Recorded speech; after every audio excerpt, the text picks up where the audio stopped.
It was literally exactly this day a year ago. We were walking across the square, we were going from one event to another. And he casually pointed up to one of the lions and said, I've always been interested in the lions in Trafalgar Square because I think people ignore them. They're like part of the fabric.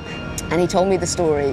Which I think may be true or not true. That Edwin Landseer, who created those lions, had first proposed them up on their hind legs in quite a ferocious position to Queen Victoria, and she had rejected it, saying they were too shocking. So he redesigned them lying down. And I said to her, I've always thought it would be great to bring a lion to life.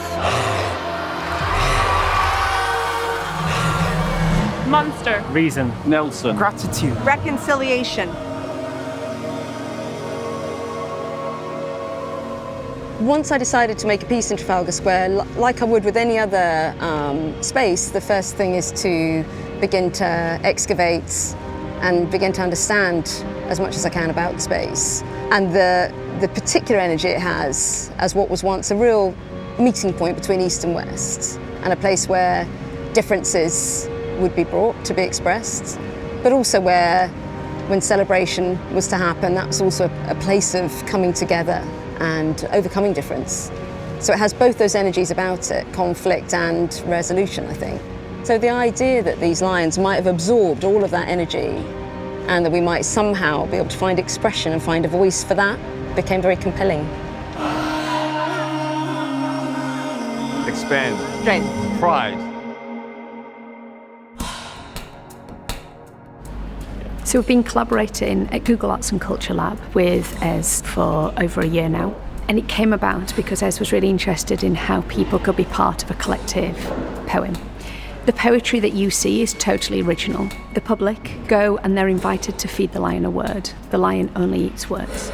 So you feed the lion a word, then an algorithm that is trained on millions of words from 19th century poetry expands that word into a 2-line poem.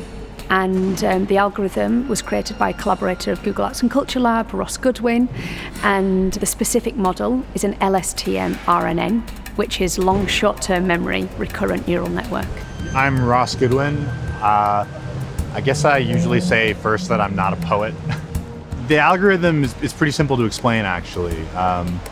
The way it works is complicated, but it's simple to explain what it's doing. It's a machine that is writing its own algorithm, or that has learned its own algorithm for writing. And it is able to produce grammatically correct sentences, even though when it started training, it didn't know what words are. It doesn't know what a noun is, it doesn't know what a verb is. It learned what words are by looking at patterns of characters over and over again, until it could predict the statistical probabilities that a word would occur. And then it went a step further and was able to predict combinations of words and entire sentences. Grace. Longing. Patience. So we're here at stage 1. Over there you can see the lion sculpture is being built and it's almost ready. And then we've got a real mix of collaborators on this project. Rob from Lux, who is supporting on implementing the technology. We have Luke Hall Studio, who are doing all of the projection. And we also have res.lab, who are working on all of the sound. I've been really enjoying just looking at the output, really, because it can be, bizarre, beautiful, funny, interesting. It's been really inspiring, I suppose, to look at actually how grouping together common knowledge, about language can create something that is really quite meaningful. A lot of the work I've done has been with this group of people, and I've learnt through many years of collaborating with them that you listen to a film, you don't just look at it.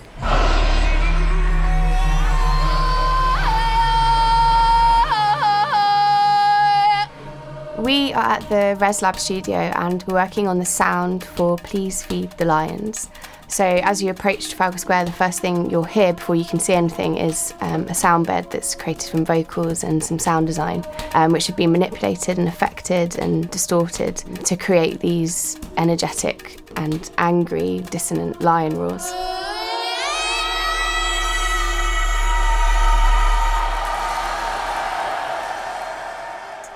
So when Ez was talking to me about her concept, I tried to think about this charged energy that was in Trafalgar Square, the history of the square, when I was recording and writing these vocals, and then they were added to sound design and manipulated to create this rich texture that hopefully sums up the energy of the square. This place is an absolute magnet for everybody.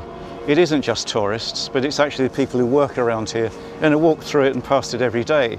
And of course, they don't just see it, but they photograph it, they film it, they send it out through all kinds of social media. So in the end, everyone in the world sees it. And it's this urge to be part of one neural network. It's this urge for us to work collectively. This crowd of social sculpture of people wanting to behave as a connected mind, really. And I think with the advent of machine learning and this algorithm that's trained on 25 million words of 19th century poetry, it means that each word we offer can join with the thought processes of those minds that were writing those poems 150 years ago. So there's an elevation in the process rather than a sort of just a collaging. Each word gets elevated and joins together in a spirit of congruence with something that was going on in the brains of a lot of people. It's a joining of minds. I think if you get a sense of my words in there, but it's more than the sum of my parts and the rest of us.